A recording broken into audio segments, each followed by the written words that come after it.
Welcome to the Holy Spirit's Curriculum of Joy podcast. My name is Wanaka Oberhuber, and I'm your host. My guest today is Niki Kapoor. Hi. Hi. Nice to be here. It's great to have you. Yeah, Welcome. thank you. Thank you. So I like to start with a beautiful question that has fascinated me since a while, and it has its source in ideas from A Course in Miracles, because in A Course in Miracles it says you can't change the world, but you can change the way you see the world. And that's why I ask my guests when they come on for the first time, how did you come to see the world the way you do today?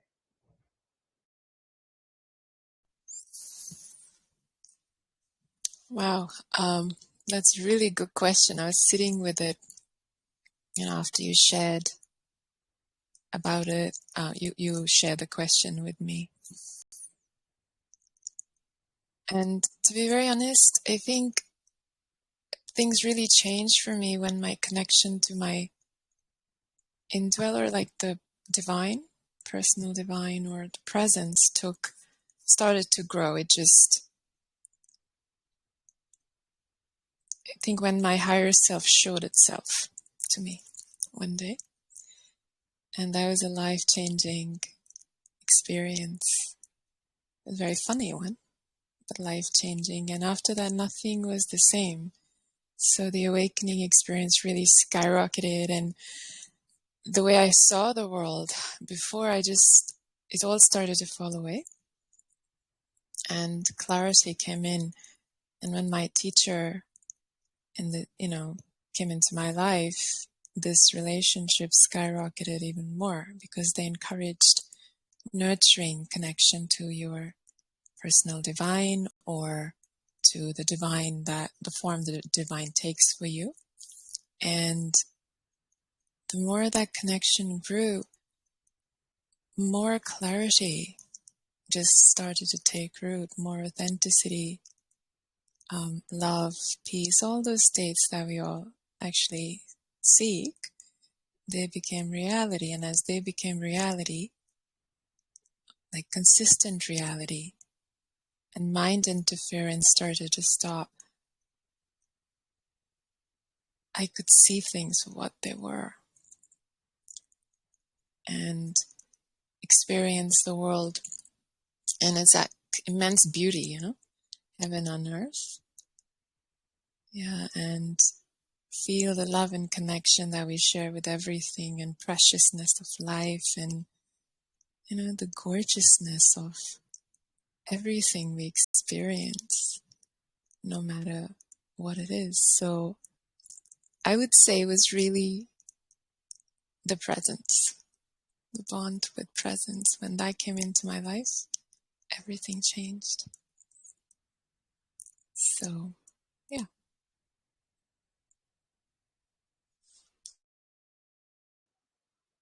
Would you like to share a little bit more about that shift, what happened before and what led to it, and how your views changed? You shared a little bit about it already, but go a little deeper into that. Sure, thank you. I remember being in India, and these experiences of profound love, presence, this voice guiding me was always there. It was so normal for me that I didn't know it was not normal. And, there was always something telling me what decisions to take, to really nurture my innocence all through my childhood, my teenage, my adulthood. There was just someone always, this presence always there with me. It was not a new experience. I just didn't understand or give it thought because it was so normal since I was born. And the states of this profound energy bursting through and profound love just coming, divine love just coming through. Since I was a kid, I was just going to these states. I didn't know, I'd never thought anything of them. They were just happening anyway. immense experiences of compassion. If I saw, in India, there were a lot of beggars and things, and when we would go out to markets, if I saw someone randomly, this energy would come through, and I would just feel this deepest respect, reverence for them, and love and compassion. There was no like, oh, you are less or you have something wrong. It was such immense love that would just move through, and all I wanted was what was good for that person. And so I would just empty all the money I'd saved and give it to them. So this was always there, that I didn't recognize what it was. And the funny thing was I was always seeking to live life through my higher self as I was growing up, and I didn't know that it was always there around me, moving through me, a little clueless. But I was always held in this immense grace. So I started to recognize it. That's the right way to put it. I started to really recognize, and it took a form for me when I was in India. And I met this woman. Her name is Pratibha, and I did a past life regression experience with her. Already I'd had very powerful awakening experiences and unconditional love states for a period of time. And during that process, I do not know what happened, but she asked for the higher self to show up. And so my higher self took a form, and it was a very profound experience. And I was shown the reality of what actually is happening, that we are shells, and that there is a higher consciousness moving through us. And I was shown my true nature. And so when presence took a form for me to relate to, and when that happened, it was a very big shift that took place in my system. And after that, I could see it. I could see it like, through my third eye. I could just see this presence, this divine being following me around. And first I thought I was nuts. I lost my head, and I would ask it to do things to prove that it is real.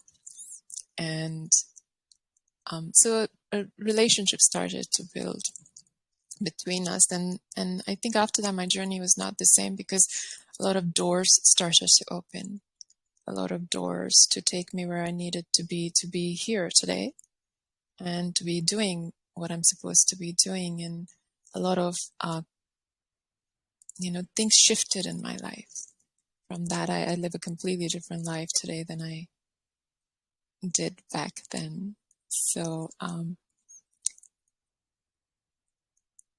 that presence, once I started to trust it, once I started to really relate to it, took me to my teacher. And there, they actually encourage this relationship. They activate this relationship for people. It was Oneness University, but I had already had the shift, the connections. So it made sense now what was happening to me. I didn't think I was nuts. I wasn't losing my head, that this divine presence, this divine being was my higher consciousness, and, was everywhere around me and following me and helping me. And I was having mystical experiences, and it just kept growing. I remember receiving Diksha for the first time. Like, it was so beautifully orchestrated how they took me to every little experience that, helped my journey further. I remember having Diksha for the first time, and the connection exploded to presence, to the divine exploded, and it anchored very deeply. And after that, there was no looking back. And they just said, "Welcome home." And that was that. So it's been a series of experiences, but for me, the presence, this bond with the presence, this genuine love connection that I share, this devotion has been the source of transformation, of immense grace for me.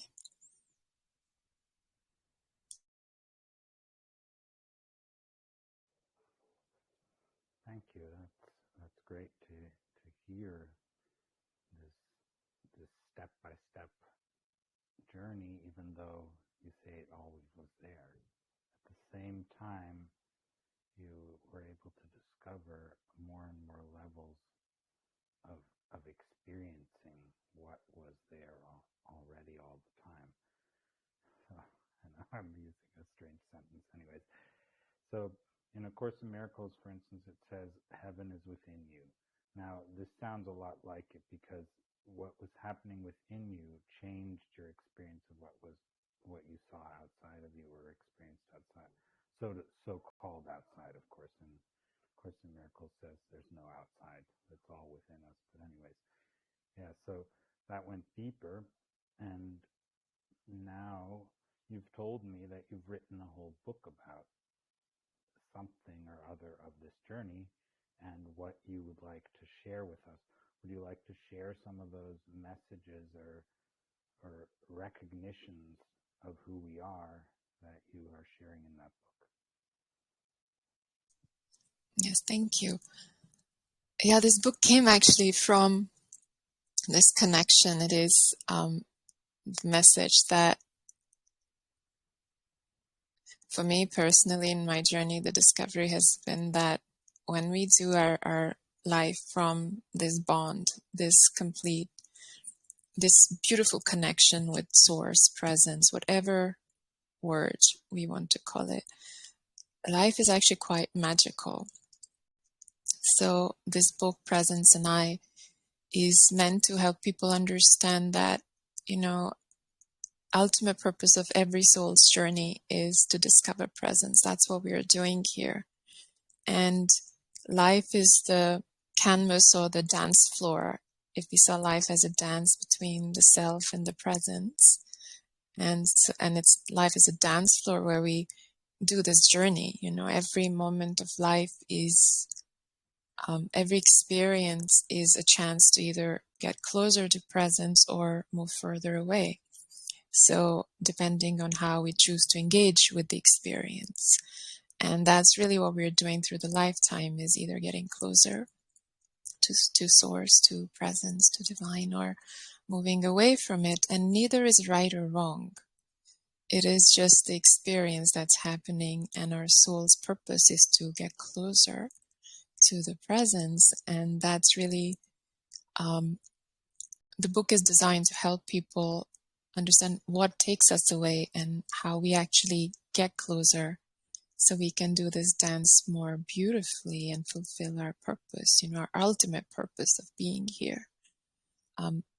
This was shown to me when, as a experience, a mystical experience. I was I was doing a course with my teacher, and I used to go into these really deep states of connection when I was there in the campus and in that energy. And I would just run and hide, like go into these sacred areas in nature. And I had a favorite tree on campus there, and I would go and sit with it a lot. And one day, while I was sitting under the tree, this experience unfolded where I was shown, that really that's all that's happening, is the self is dancing with presence, and everything is just moving us forward. And people just play their part, in this journey. They are just showing up as either mentors or teachers or guides, or what we perceive as, oppressors, or people we don't like, or enemies, or, antagonists. They're all just playing their part, like in a play. And ultimately, everything is just moving us forward, whether we realize or not, towards this complete knowing of who we truly are. So at that time, the experience happened. It anchored deep. a few years later, book started to write itself. I knew a book was coming, and one day it just started to write itself, and I had no plan of what it was going to be. It just started to come through, and the name, everything, it just happened automatically. And so this was, the message was this connection to how important it is for each one of us, to nurture this bond, to make space with the presence, for the presence in our life, not just as some distant, energy, but as our best friend, as whatever relationship we are closest with. But for me, it's the best friend, I do everything with presence. It's the ultimate reality for me. And yeah, and it's brought so much good into my life. I experience things differently because it's ultimately your own being, your highest of you. It's highest of our own being, and it's the divine consciousness, higher consciousness. So when we are moving closer to it, we are experiencing things from that state, as you know, and through eyes of that presence. And when we're experiencing through eyes of the presence, everything is beautiful. Heaven is on earth, So the book is meant to, it came through as a blessing for the world to just bring clarity, because so many people feel lost about why we are here, looking for purpose.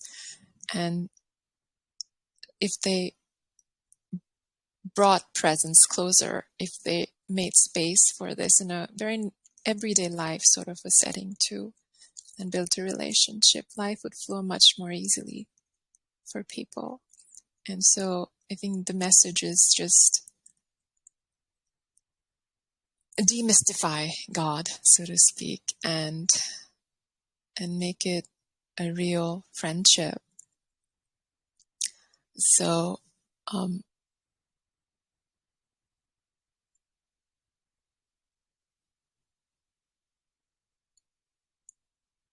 yeah, that's the purpose of the book,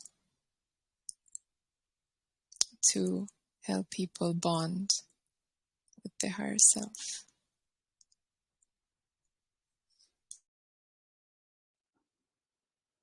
Now that you've shared the purpose, would you like to share some more examples of how that has worked in your life?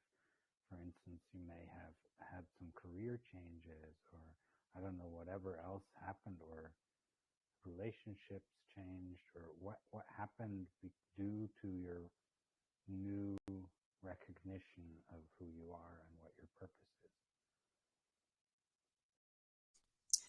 Thank you. Yes, I actually never thought I would be doing what I do now.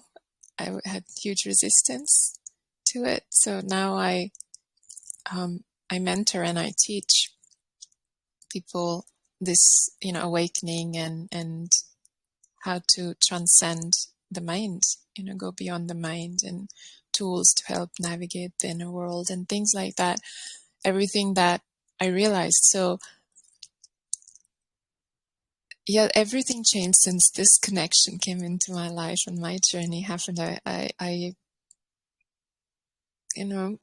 a fashion designer by profession, and did very well in life, very, very well. And when my spiritual journey got very deep,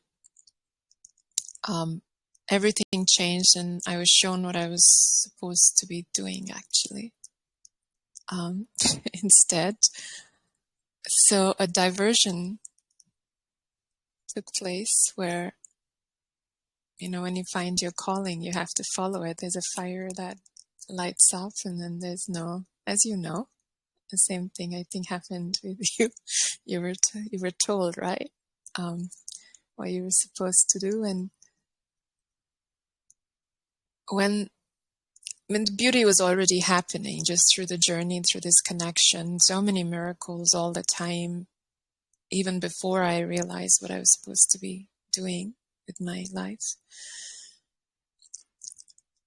so many miracles, so many amazing synchronicities, effortlessness, with everything. Like everything gets taken care of. I don't have to worry about anything. I'm sitting in a plane, for example, and I have somehow in a full flight, I'll be the only one with a full row that's empty. And every single flight this happens. Everything gets laid out moment by moment perfectly, and there's no effort whatsoever anymore. If I need something, it gets taken care of already before even I perceive I have a need. So I have so many experiences I share and I teach people now that are my living reality because of this bond, because of this love. I call it love because that's what it really is. It's a mutual, a very love-filled connection experience. So all of that was already happening, and the more I surrendered into it, into this presence, clearer my life path has become, where now that I am doing what I'm doing and I'm seeing the impact it is having on people and how it's changing their lives, I live a level of fulfillment and a sense of purpose that I always wanted but never felt before. I had success and wealth, but I knew I didn't have fulfillment, not at the level I know now. So now it's so different. Like there is no desire for fame or a name. This book I've written, I don't care if anybody knows me so long as it does its mission. So there is none of that left, because there's just this deep fulfillment that is present in my being about everything. There are no cravings for anything. And so now it's just about living and being present and being available to what is happening, and the purpose and the work and the mission. That's really become my whole life now, is this work and supporting others and the love that is behind that. It's such a big love, to see people transform the whole space, the concern, the whole experience of life has changed completely. Things that mattered before, they just don't. None of that matters. And now it is this ease that's there all the time. Complete ease, complete clarity. And, it's just everything is effortless.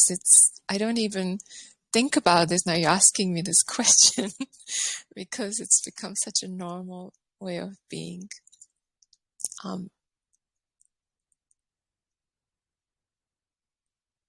And miracles have become very normal. Very unusual miracles that I think people don't expect. But these miracles are really good for us to experience, because they really make presence so much more real for us. Like really, really amazing miracles where heart shape, the presence talks to me in shape of hearts. So very randomly, they'll just pop up on my shoes in form of sand. Like sand will take form, or leaves suddenly will be carved with a perfect heart and appear at my feet sometimes. So very unusual experiences. What people would think unusual would happen just because of this connection, and that changes the brain, because you start to expect the impossible. You don't think impossible anymore because your brain's functioning different now, because you've experienced things that it didn't understand before, I think were even possible to happen. So you experience the world differently, and yeah, higher dimensions become part of your existing reality. So life changed completely. I don't talk much about all of this stuff, but for some reason I'm supposed to hear. So whoever this is meant for, I hope it serves people well.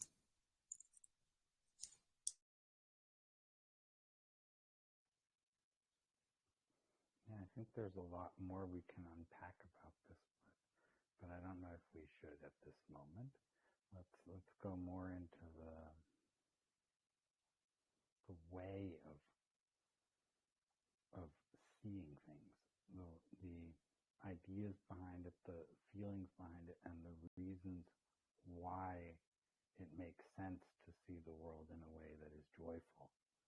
Because there, all these habits of seeing the world as dangerous, unpleasant, as scary, as depressing, blah blah blah, so many other ways.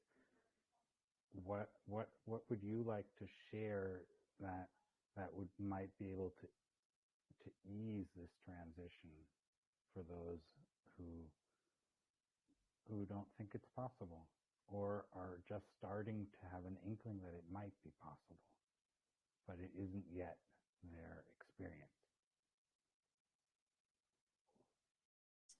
So your voice is a little bit lower, so I couldn't hear you that well, so I hope I got the question.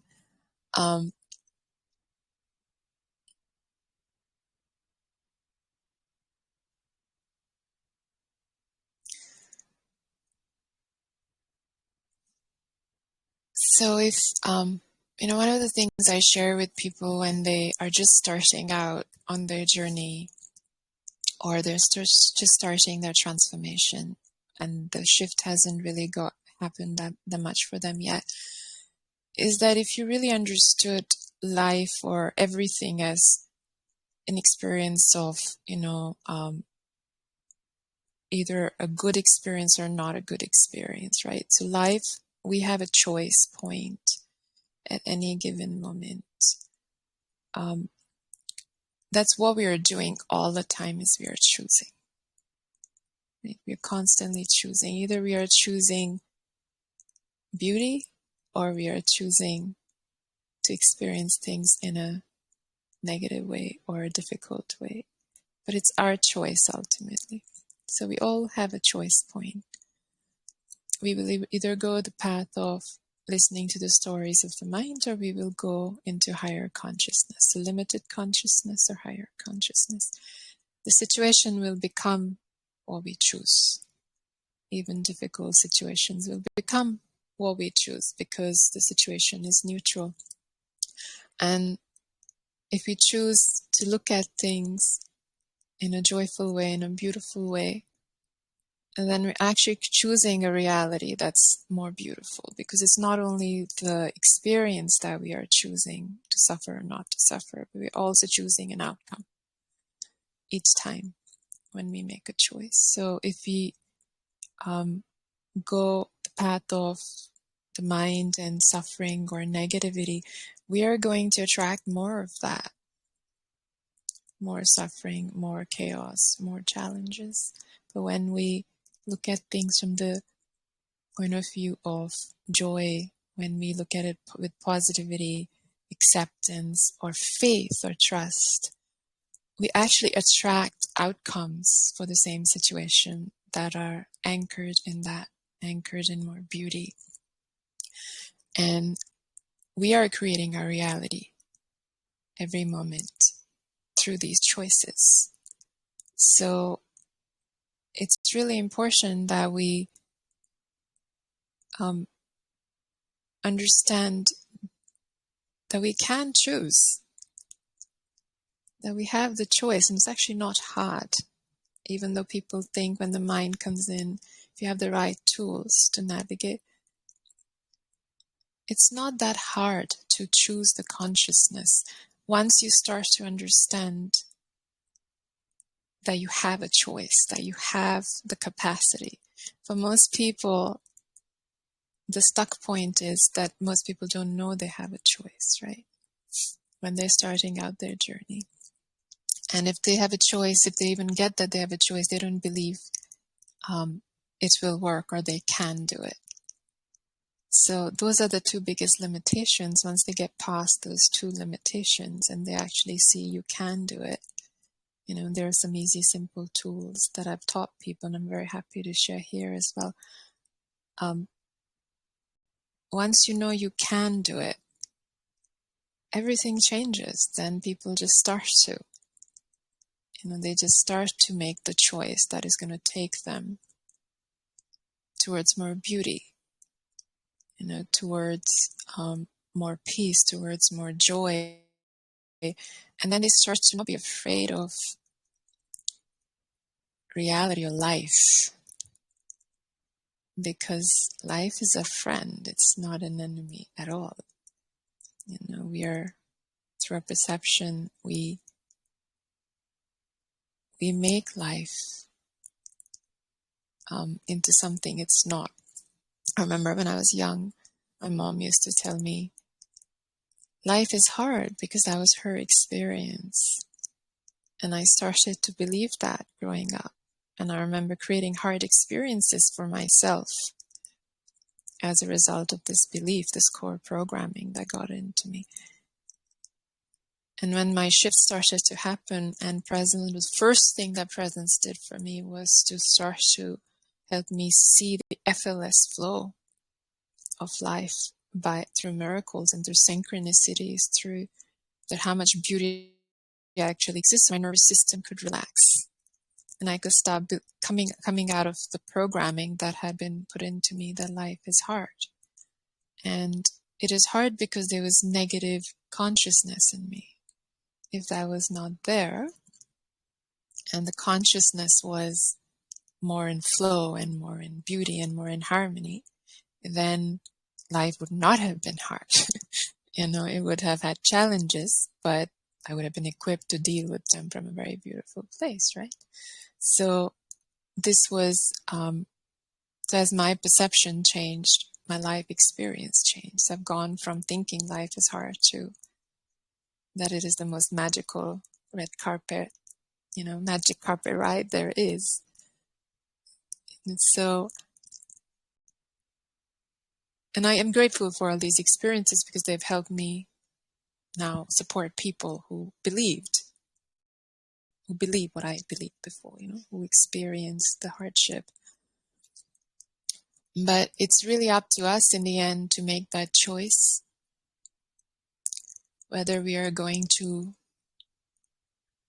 choose the light, or we are going to go for impulses, or negative thinking, or the mind, or suffering. So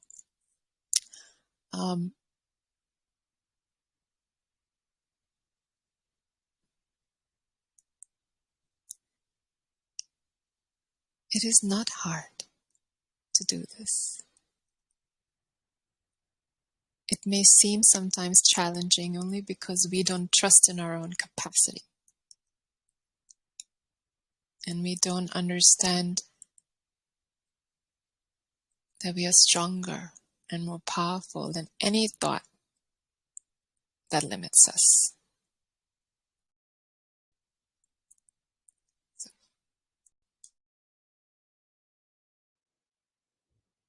if anyone has a question at this point, you're welcome to ask away. Just have to press the microphone button, and I know you want to speak. Okay. So now that you've explained that it's a choice, and these choices are available, this choice is available in every single moment. The thing is that it's when you're in a difficult spot, it gets really dark, right? And then you choose more darkness, but you're saying it's so easy to change your mind in that second. You said you would share a tool for that. Would you please do so now?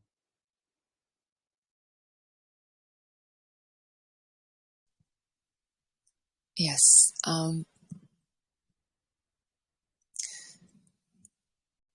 of the most beautiful teachings from one of my teachers that actually had a huge impact on my own journey also.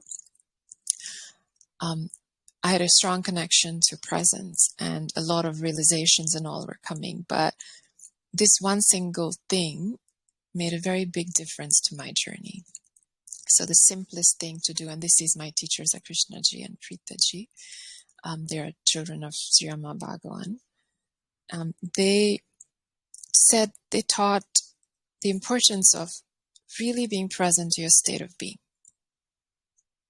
Now, we were doing that before, seeing our inner world, and many pathways have that. But what I realized when they taught us about the importance of our state of being was that we were not present. No matter what experiences we were having in our journey, we were not present with our state of being, how we were feeling through the day. No matter how seasoned of a seeker, this deep disconnection was somewhat not nurtured. So being available to your state of being is critical. When we become present to how we are feeling about something, emotions, many pathways talk about it. I think in Course of Miracles also they probably talk about this. Becoming very anchored in your state of being is really important. And when you're able to actually see what emotion is happening inside of you, and you stand still with it and let it tell its story, the emotion and the mind untangles completely. So there are two tools that I'm going to share with you that have helped a lot of people so far. The first one is to connect with your inner world, with your state of being when the mind is really dense and dark.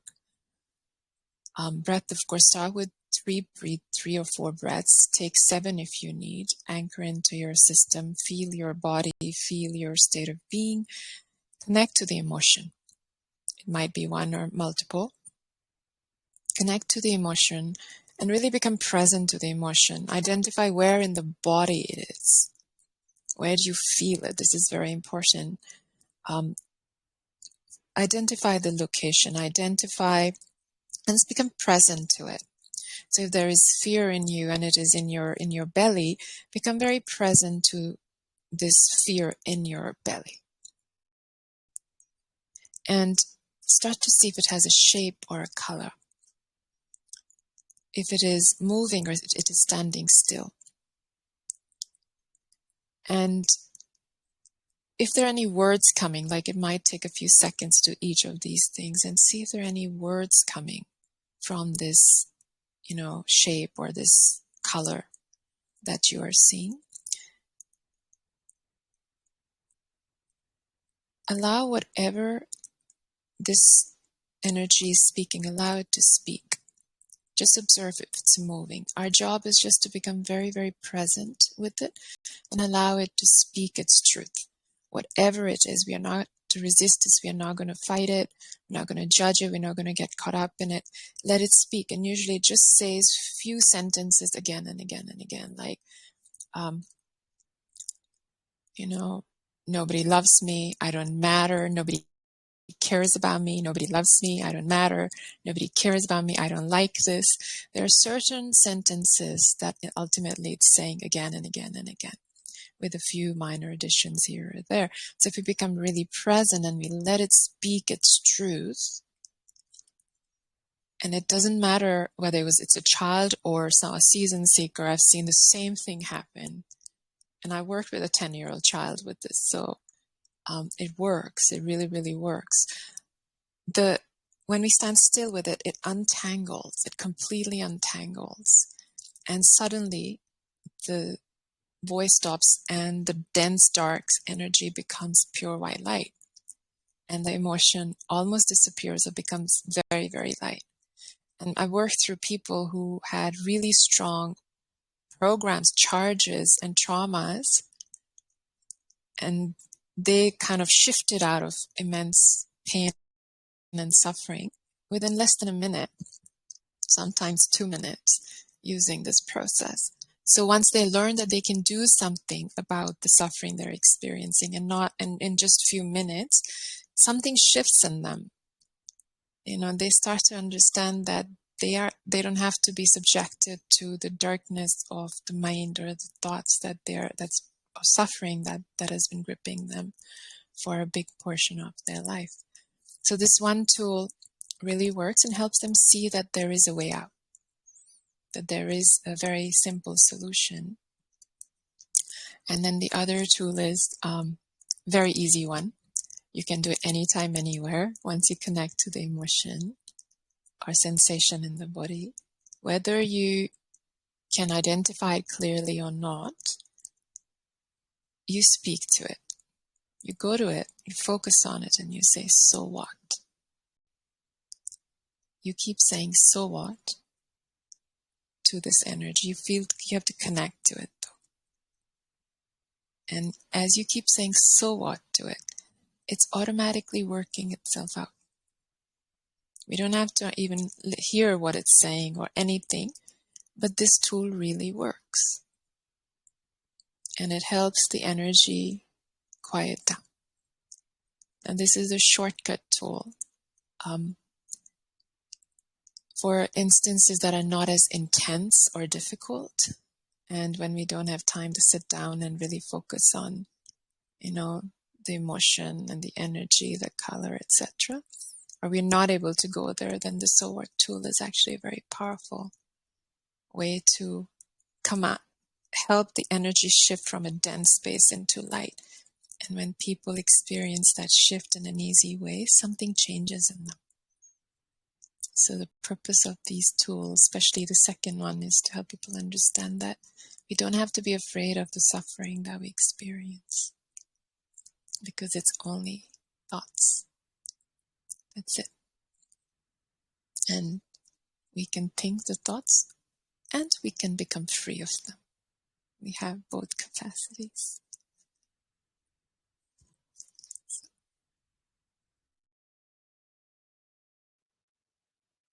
Yeah, and one way A Course in Miracles speaks about it is that to bring the darkness to the light. So I think that's what you're speaking of. So yeah. We were speaking of singing or dancing with the divine presence. And I think that's a very beautiful metaphor of what that's like. And I believe there's a lot more to it than we actually are aware of at this point. And you're also discovering more and more about it. Would you like to share more about that process, that way of dancing with the divine in more and more ways? Because you must be discovering more and more ways to dance with the divine or sing with the divine or whatever else you want to call it, whatever metaphor you're using.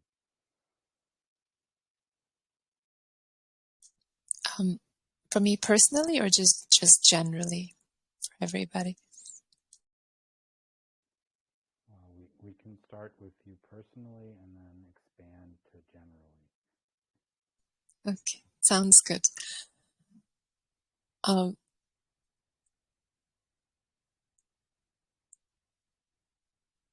Yeah, this is, I think the most beautiful thing about this dance that it doesn't have to get anywhere. It just naturally keeps evolving once we start doing this dance. So the thing is to start taking steps towards it. Like you understand this is what we are doing. We are dancing with the presence. Every moment of life we are dancing. And once we get into the rhythm and we understand that, for me, I understood my purpose. I want to rise in consciousness every moment through every experience. So that's what everything became for me, a chance to rise. I would meet myself and go, how do I rise in consciousness here?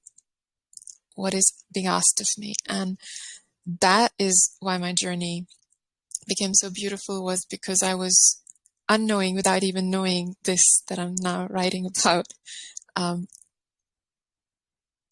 it really helped me evolve and get closer to presence effortlessly. And the closer I got, more beautiful life became. So, and my understanding of what life is changed.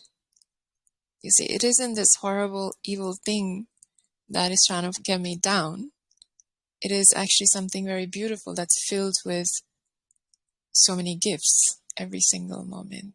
You know, people we encounter are magical. You know, abundance. Mind is rooted in lack consciousness for most humans. But life is very abundant. It is an extremely abundant experience in every moment. But our understanding of abundance and lack is very inaccurate.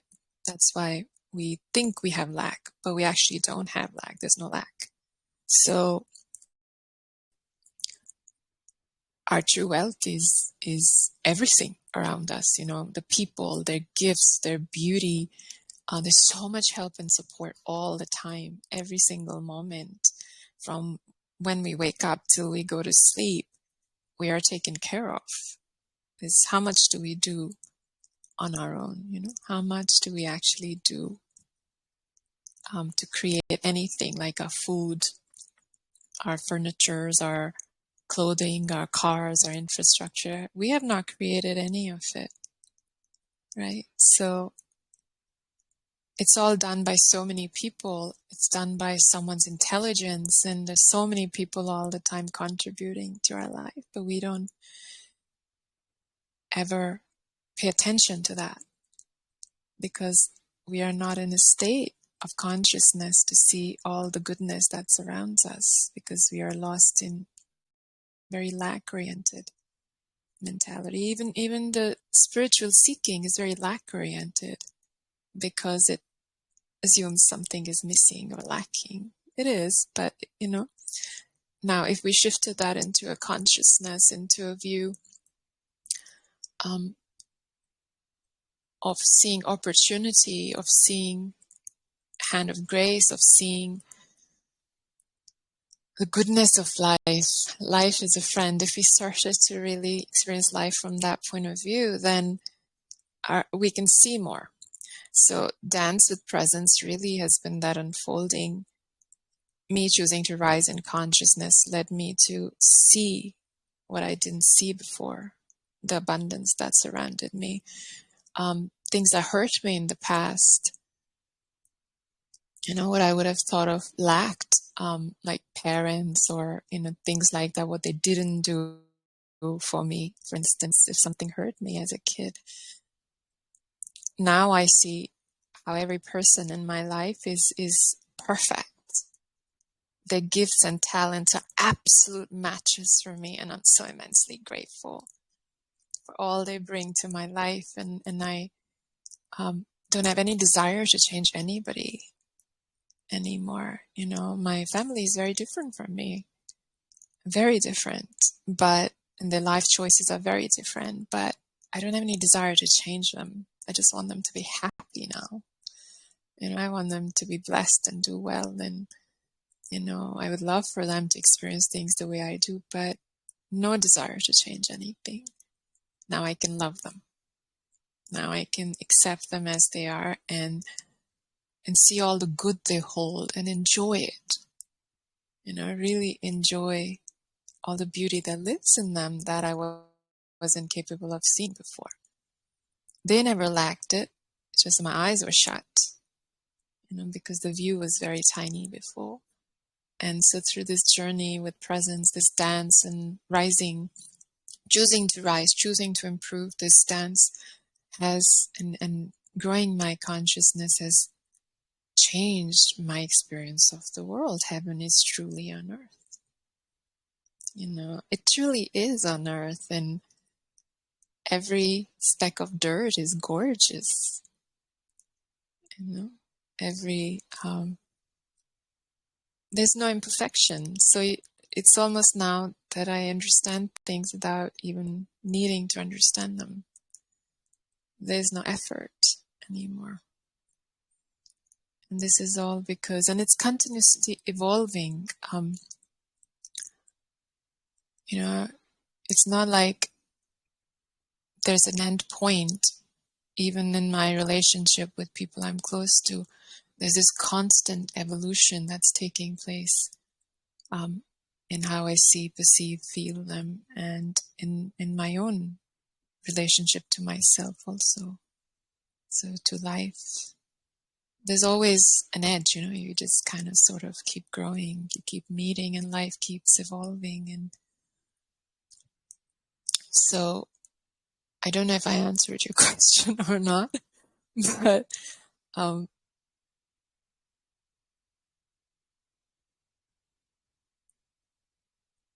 I think the most beautiful thing about doing this dance is that it dances itself once we get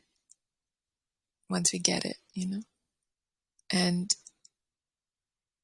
you just get very comfortable with everything, just with yourself above everything else. And that's the most beautiful part.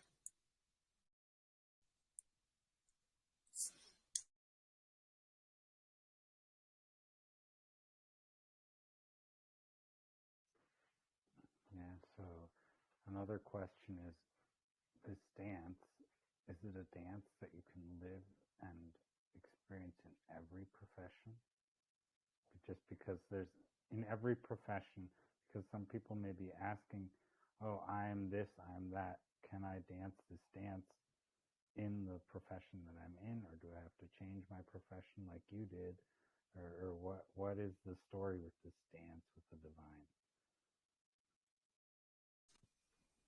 That's a very good question. Very good question, actually.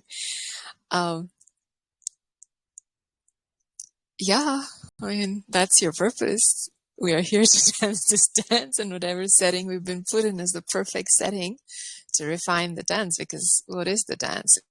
It is to meet our edge, right? To meet our fears, to meet our limitations, and to meet ourselves and choose higher consciousness no matter what we're experiencing. That is the dance, right? So instead of contracting or shrinking, we are choosing love, or choosing to move from the heart, and choosing to see in my work. What I teach people is see your inner truth.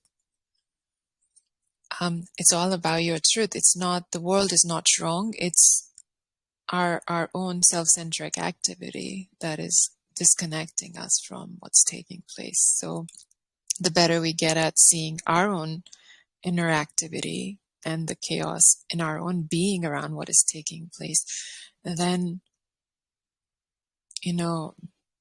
external world doesn't disrupt us. So it's not about the external world. It's not about that job or profession being hard or difficult. It is about how we're relating to it.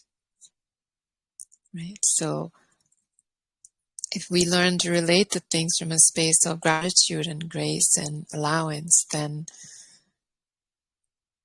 everything is like the best dance floor, So I have this question a lot because I work with people who have jobs in tough situations, and some of my mentees are, I work with everyday people. I don't just work with spiritual people.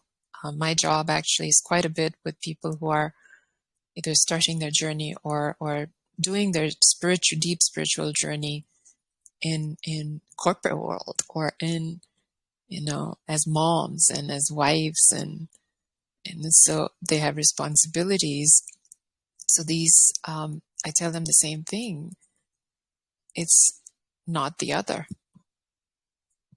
It's our inner world. How is it, what shape and form is it taking when we're engaging with the reality in front of us? So I have a mentee who has transformed her marriage because she started to see that it was her inner world that was not in harmony with the reality, with the relationship. And as she transformed, her marriage is transformed. As she started to look at it differently and started to rise rather than shrink. and make it about herself. When she started to make room for the other, for her partner, instead of falling for their inner dialogue that was creating conflict in her and being self-obsessive, when she started to not listen to it and rise, she could see the other and be like, are you okay? I'm genuinely concerned.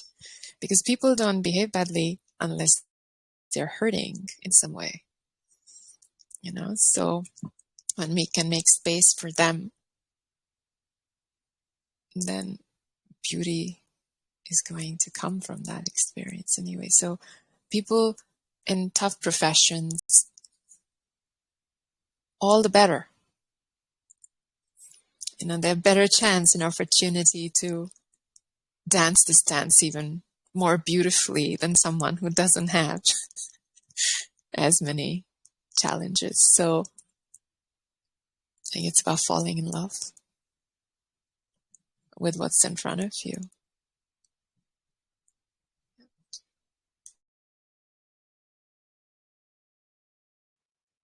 From this perspective, how would you go about education of the youngest children?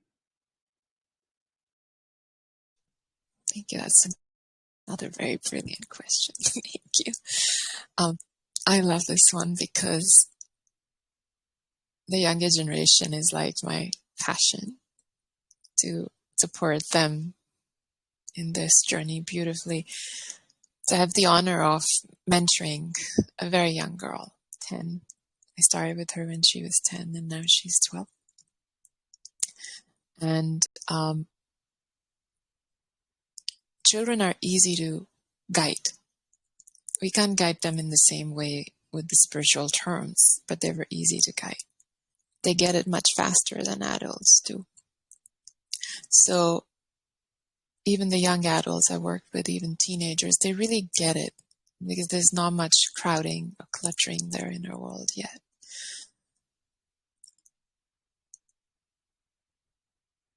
With the kids that I worked with, all I have to tell them is very honest conversations and a very simple thing that you have a choice. Do you want to be happy or you want to suffer through the same experience? And they really just get it. They choose happiness, and it's a matter of just explaining to them, this is one way of looking at it, this is another. Which one would you choose if you could? And they instantly choose the healthy perspective because they recognize it. So with children, it's actually been much easier to use the tools to offer the teachings, the message of rising in every situation, because they feel it. They intuitively still recognize and know it. But most importantly with kids, what's worked the best in working with the 10-year-old is really holding impeccable space for her being as she is. That has supported, and that's true for everybody, but that has supported her in being able to choose well for herself. So when we hold space for somebody to be as they are, they always rise. So for parents out there who want to support their children, the best thing any parent can do, and I've seen proof of working with these kids, is give them space to be who they are, not who we want them to be. And from that space, encourage them, like allowing them their truth, whatever it is in that moment, allowing that truth to be there without judging it. Encourage them to choose the light. So that formula always works beautifully because kids know. They really get it. They're brilliant beings. And when they're held in a space of acceptance, love, and respect above everything else. They thrive. Like it's hard to even compute how well they thrive. And we don't have to give them excessive wisdom or teachings or anything. We just have to relate to them from the space of honesty, complete honesty about,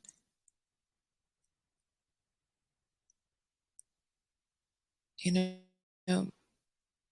this young girl, I am honest with her that this is the effect of this choice. This is the effect of this one.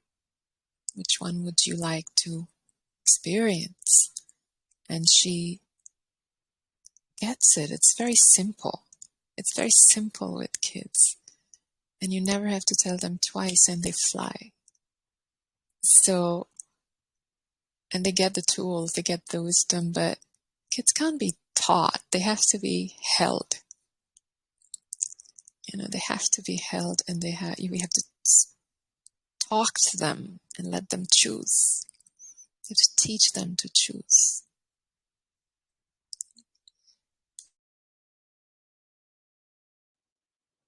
So let's go even younger. Let's go to the toddlers that are in nursery, like 0 to 3 years old. What would you tell people who are in that environment, are there for these kids in that age? Like, what would you tell them would help them in their function as an educator? So,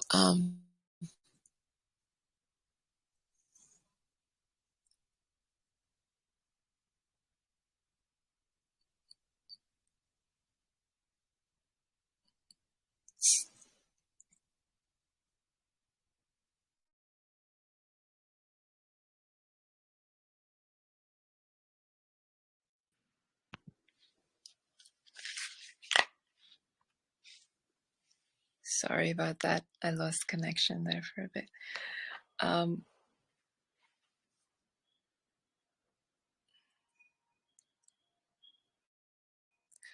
0 to 3, my teacher taught us this. Sri Bhagwan. That and I also see examples of that in Balinese culture, in Bali.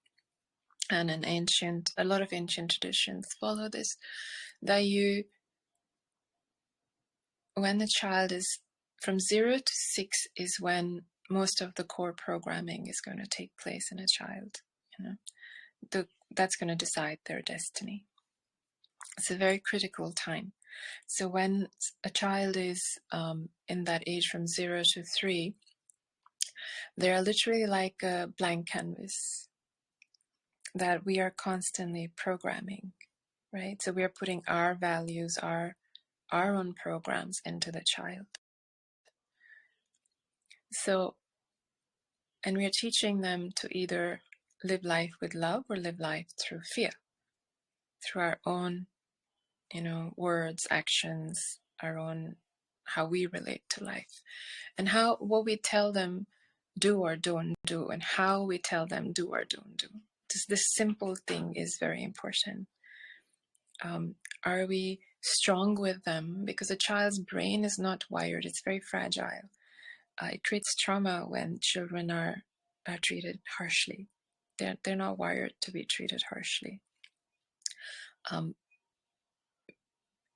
Gentleness, maybe be firm, but with gentleness, relating to them with love and tenderness is very, very important at that age. Even when they make mistakes, they don't know. But most adults are trying to get a child to behave like them. The child cannot behave like us. We don't realize we do this.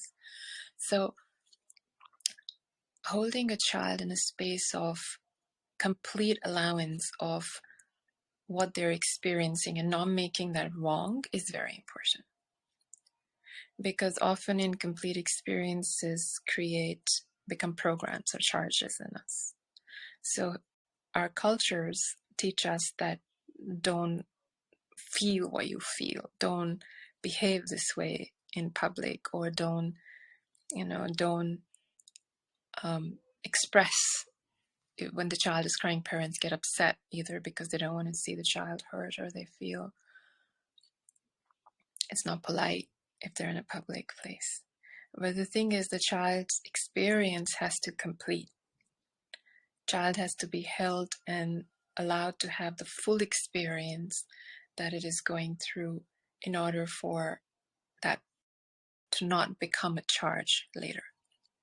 So how we handle the child, how we handle that moment is more important than how the child handles that moment. You see? So tenderness, allowance, permission to have experience that the child is having, and how we relate, how we show up in that moment with the higher consciousness and handling that experience with the child is going to have a very big impact on the kid. So as a parent of a child that's a baby, right, 0 to 3,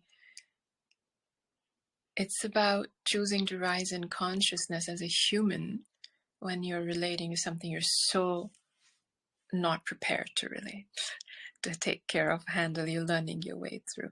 So that's a huge opportunity even for parents to constantly follow the heart, not the programming. Because if we follow our programming, we put that programming into the child. So if you're going to give the child something, might as well give something wholesome.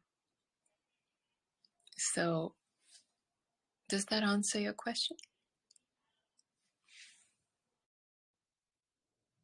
Well, it adds some of your thoughts to it. It's a topic that's very dear to me because I work with children, so I wanted to go deeper into that. So you have this perspective of love, of cherishing, and so on. And we know that in education there's a lot of rules, there's a lot of and there's been a big shift in the way one sees children in education. So I was wondering, how can one actually live that shift? Because it's a process to get there, right? And so part of it is to see the children as complete as individuals of their own, making choices, giving them not that you have to give them all choices, but they need to have are allowed to have the perspective of having choices and learning and having their own views and this participation and so on. And so I was wondering what your perspective is on that. Children are learning and choosing whether we are aware of it or not, right? Just like all of us are, they are also choosing their experience and the consciousness, whether they're aware of it or whether they speak about it or not, they are. So to make it an active choice would be wiser. I've always had the ability to really bond and connect with kids, and that was mainly because I respect them. I don't think that they are not wise enough or capable enough. On the contrary, children are extremely awake. They are, awakening basically is like becoming like a child again. So humans are wanting to awaken, but what happens is they become childlike in innocence and in their experience of life. So there's nothing wrong with children. We don't have to change them. We have to help them blossom. Their capacities will anchor in beautifully. Life will get them where they need to go if we don't interfere. Our job is to steward them, nurture them, and guide them into fullness. It is not to put things into them that are going to limit who they are. Yeah. So children in my perspective or experience that I have or the insights that I've experienced, there is brilliance in children. If we see it, we recognize it and we honor it. That brilliance blossoms. Attention, just honoring and seeing it and giving it space, holding space for it. I've seen this happen with this young kid, allowing her truth to be that she's a creative child. You can't make a creative child into an intellectual child, you know. So you have to allow a creative child to be a creative child, and when you hold space for that truth and you support and nurture, like with her, encourage the parents to support her creativity. So she wants to be a fashion designer. She wanted to start a skincare business. We supported her in all of those efforts. I worked with her in these areas because I knew those fields. And today she is thriving in every area of her life. She is such a balanced, good teenager. Like, she's so balanced, confident. She's a leader. She had leadership abilities. All, you know, just recognizing and giving her, encouraging her towards what is true to her has helped her flower in a way that parents never thought was possible. And it's not like we're doing anything. We're just holding the right space, and we're offering love, and we're offering her opportunities, and I just hold space for who she is as a friend, and I just nudge her forward in those directions, and we have honest conversations, and that is it. Love, that is it. She is capable, the spirit is capable of soaring. All she needs from us is to be held, to be trusted, and to be allowed to be who she is, you know? So that's truth for every soul, I feel like. Baby, adult, we just need space to express our being and to be honored for whatever that is, you know? So in education, if we can bring that to our children, if we can nurture them in this way, that they are seen, that they are given permission to express, you know, whatever their truth is, that we become okay listening to their truth and teaching them that it's okay to have whatever truth is in them. And then they become comfortable and capable of choosing, speaking, being who they are, speaking their truth, and then choosing very sensibly because they've been given space. You know, they don't have to hide from themselves. So when we don't hide from ourselves, we are brilliant. So I feel this would be a huge, huge, huge shift for education to anchor it. And then it's not hard to do either, because all we have to do is just few perspectives in adults have to change. You know, instead of trying to change the children, we accept the children. It's not hard, you know. Well, I remember when people were thinking I'm a little crazy when I thought children were whole beings, right? They were capable beings. Because, how can you see it that way? You have to teach them, you have to make them learn these things and get used to them, and this and that and that. And I was like saying, well, what if you saw them as at the same level of capacity? Not that they can do it in the same areas as you, but with the same capacity as you to make choices to to be individuals, and at the same time one, right, with everyone. Of course, I didn't say that, but we all are one, and we all are love. To recognize the same that you're willing to recognize in yourself and the children, because this has been there's always this model of development, and the way you're speaking and many others are speaking, it's not about development. It's about remembering who you are and joining the dance of who who you truly are, this presence, this divine presence. And I think that changes everything when it comes to education as well. And so this shift to seeing children as capable and whole, right? Not in the true sense of it, right? Not in the sense of the specifics, but in the sense of the background of how you approach each other, right? And in A Course in Miracles, it says we are walking each other home, right? So we're reminding each other of who we actually are. And so I think that's something that I think is really important to bring into education and into our own lives. And so the question is, how do we actually shift our perspective? And then from there, come and actually take action.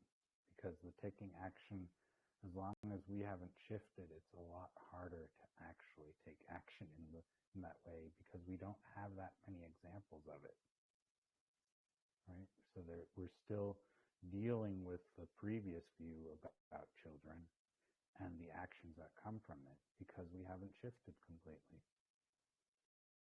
And we haven't developed those skills and methods that are appropriate to this new view that is, in my understanding, much closer to what is true than what we had before. Yeah, absolutely. Very well spoken. I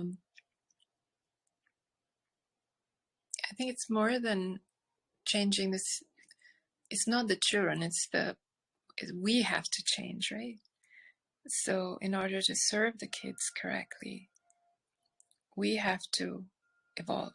The educators have to evolve. People holding space for the children have to evolve. The right programs or opportunities have to be presented to children where they can be guided correctly, So it's a shift in our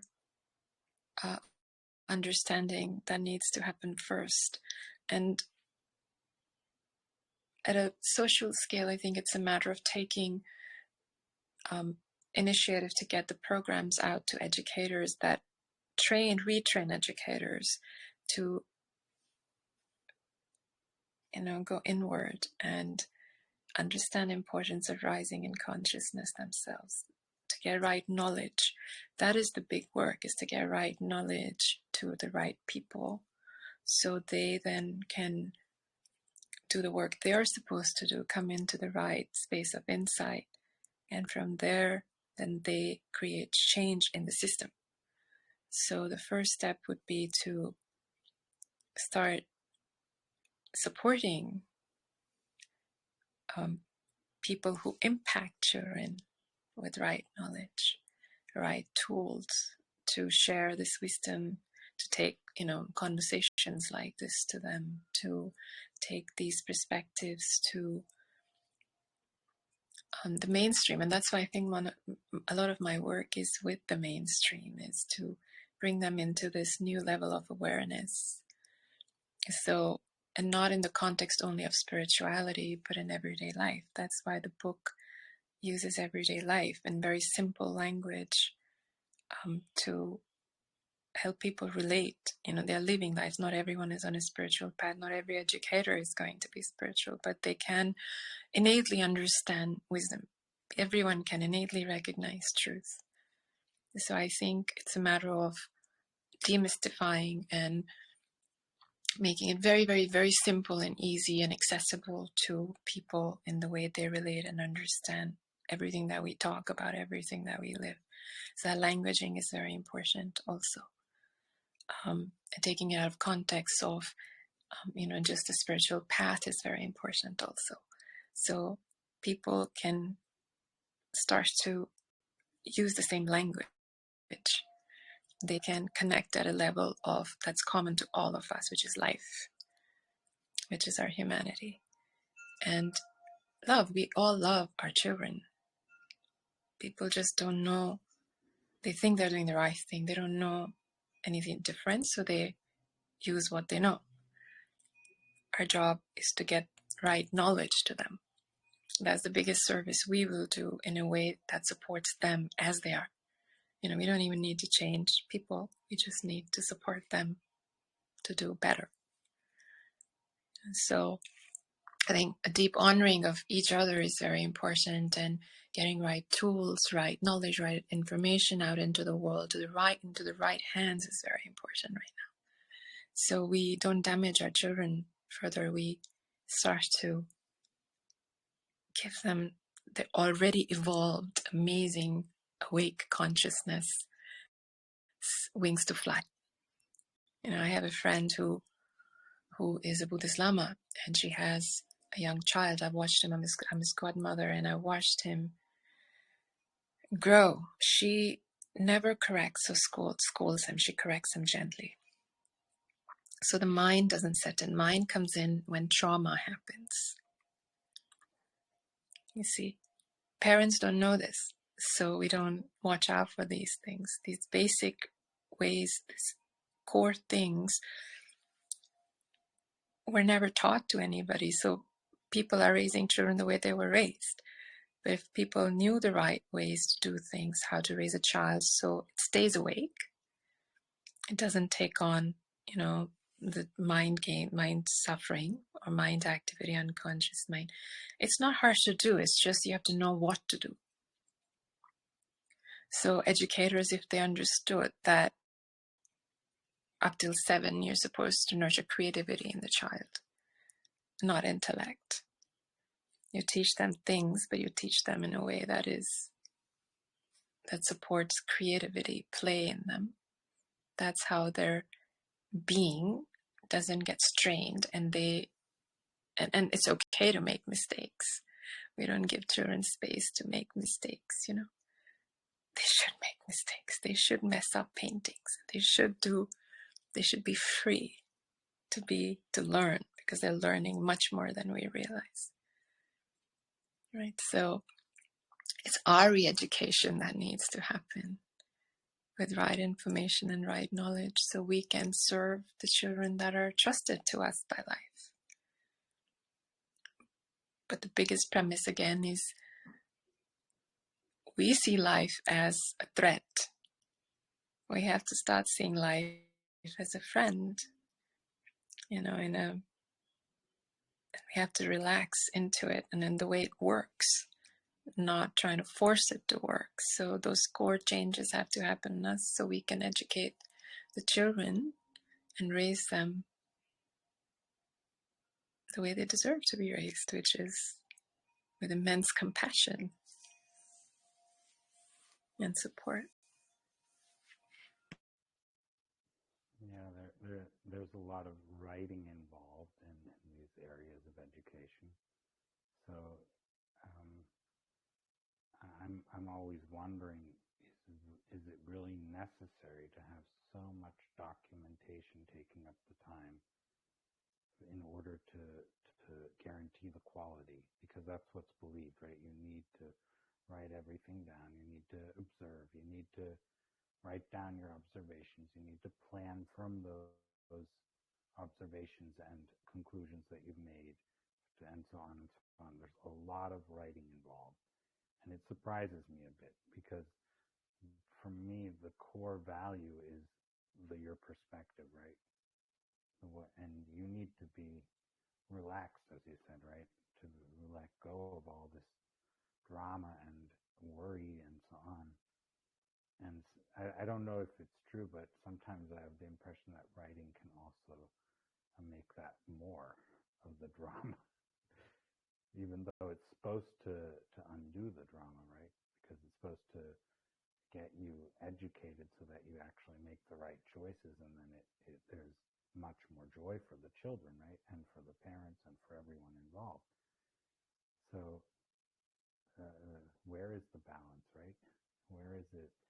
Where do you go with that? Because as we've been saying, it's the way you view the world that makes the huge difference, not the amount of writing you do or don't do, or the amount of talking or not talking, because the way you see the world is the core point of how you act. So yes, I guess the writing has its purpose, and the idea, of course, from the writing is to become more conscious and to make conscious choices, right? And to make it transparent for everyone, right, involved, so that everyone knows why, what was done, and what the choices were for. But it's a lot of writing. So, yeah.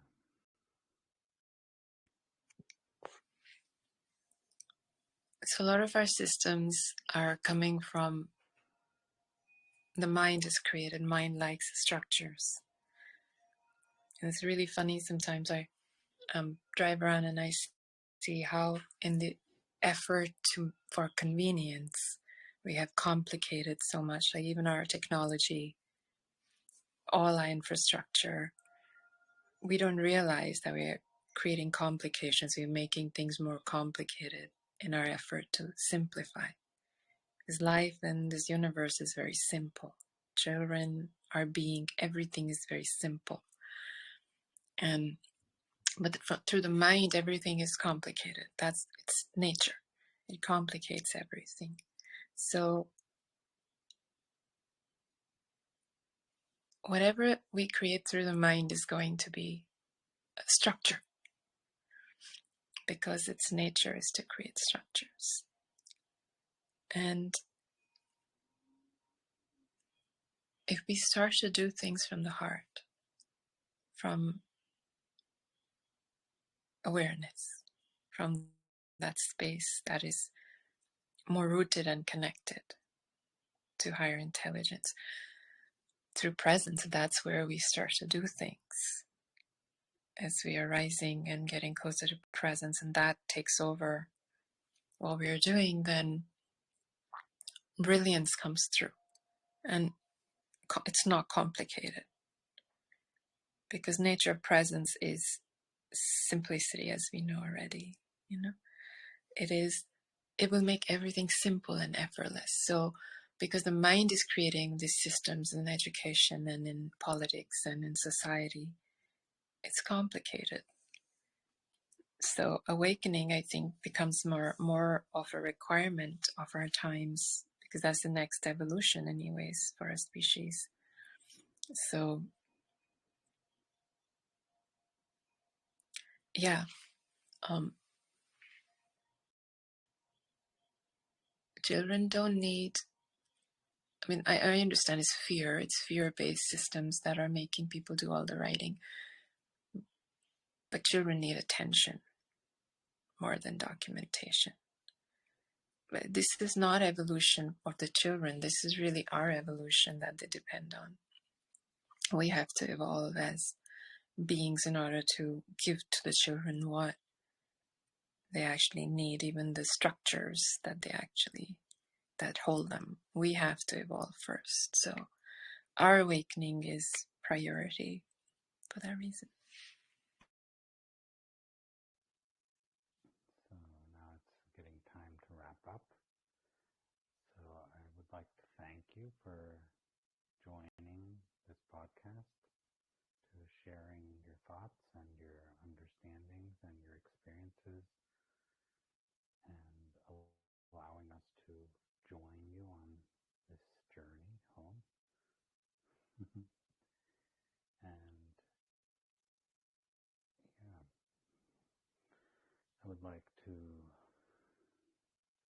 ask you all to subscribe to the podcast, to share the words so that more people find it, because I really have a whole lot of amazing guests on the podcast.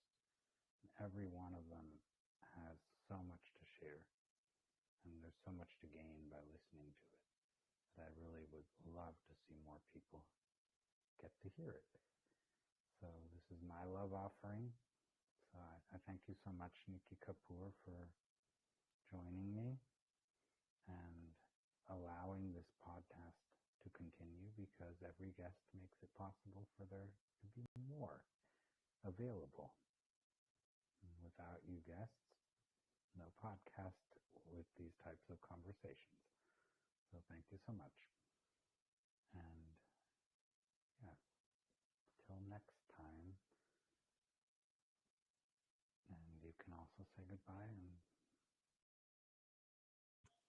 Thank you, Aniko, for having me as your guest in this lovely conversation. This was really nice and really, really amazing questions. They helped me grow also. So thank you for that and for holding this space. You're doing something beautiful, and I hope you really thrive in it. You are definitely offering a beautiful service, so I encourage everybody to support this because we have to support each other's passions. We belong to each other, so we have to be there for each other and nurture each other's gifts and abundance that lives in each one of us, right? So I encourage you to show up for your brothers and sisters and everybody who supports and share. So thank you for having me here, for allowing me to share my journey and my life experiences and the book. I do hope you guys will check it out and see what it has to offer you. So thank you, Aniko, for having me. I really enjoyed it very, very much. And thank you all. Lots of love. Yeah, thank you once again, and we'll put the links that you provide me with in the show notes so you can follow up on your interests. And if you want to reach out to her, to Niki, you can reach out to her through those links. Okay, so thank you very much, and have a wonderful weekend. Till next episode. Till the next episode. Bye-bye.